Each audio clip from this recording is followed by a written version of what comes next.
you got to work harder these days. You know, even though it seems like it's easier because it seems like you can just pick up a phone and, you know, post a video and hit send and millions of people to see it, it's still harder. You know, because how many times do you have to do that to convince these kids to go pick up a free CD? Versus back in the day, you could run a Source ad. It might cost you $6,000, $7,000, but you could run a Source or XXL magazine ad, and that'll be all the promotion you need, pretty much. Do a video, throw it on MTV, BT, or whatever, and then you can sit back and relax the rest of the year. Right. You don't have to be up 3, 4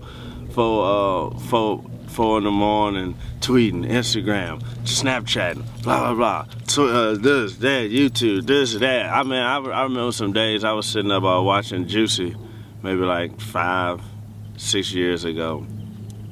And he was doing so much shit. And it was earlier than that. It probably like 2008. Yeah, 2008. And he was sitting up doing so much shit at the same time. That's why he at where he at right now, you know, doing good. Shout out to Juicy. Because he worked his ass out. He would be sitting up here, he would have a computer on him live.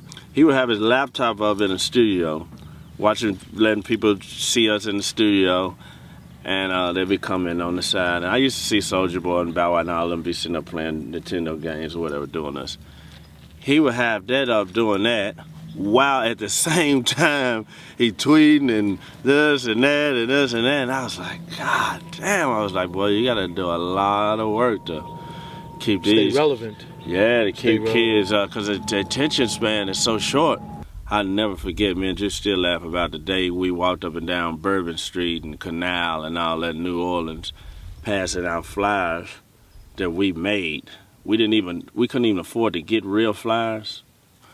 So we could afford it, but we didn't have money like that. Right. So we took our album cover and took 4 of them and put them on a piece of paper. Put them on top of a piece of paper, and well, actually we didn't even put them on paper. We just lined them up, boom, boom, boom, boom, under the scanner at Kinko's in New Orleans, and let down the thing and scanned it, and it came out as one piece of paper. We set up there and we cut them out and made 4 flyers. You know, then we wrote on there, you know, in stores now, rescanned and printed those out.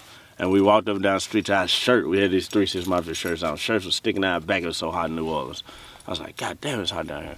And man, we passed those flyers out. And we just did a run. We went from like Memphis to Nashville. We went down to like Chattanooga, Atlanta, New Orleans, Mississippi, and came back around.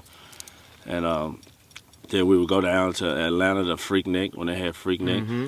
And we would get out. We had these full-body little uniforms. We would get out with staple guns a couple of days before Freaknik, like one day before Freaknik, and stick our own posters up in a van. We would drive all the way back home, jump in our nice cars, the Lexuses and the Suburbs, and drive back down and act like we don't know how the posters was up there, like we had a street team. But really, it was us. The old school way. Yeah, really, it was us, grinding. So how did 3 6 Mafia start? How'd you get the name, and how'd you guys get it together and put it together, the group?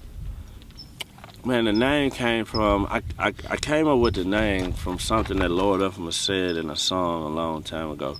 Long time ago in like 91 or 92, Lord Infamous said something like, my 666 Maffia, something like, don't fuck with my 666 Maffia. He just said it in a rap. At that time, my name was the Backyard Posse. And, oh, wow.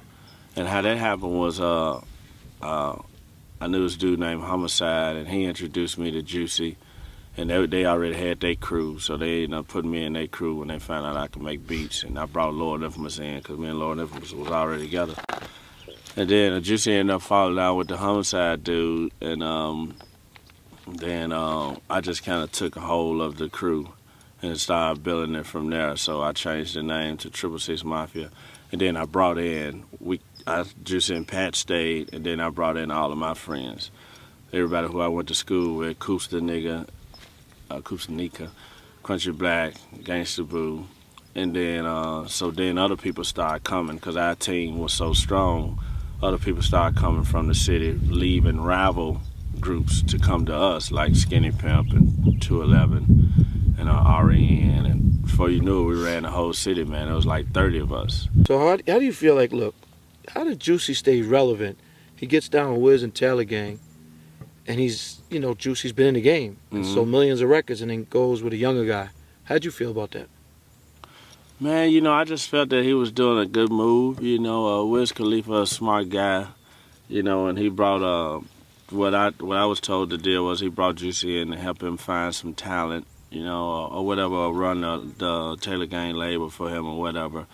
So that's what I was told the deal started out to be. You know what I'm saying? And I think it was a good deal. I think it was a good idea for him to come in. You know, and Wiz Khalifa was a fan of ours, you know, that I've been told or whatever. I met Wiz a couple of times, talked to him on the phone, radio, interviews like that we bumped heads on. And he was real cool, and he said he was a fan and all that. So I think it was a good move for him to go in, you know, with those guys, and they all, you know, helped build that operation. Sipping on some scissors.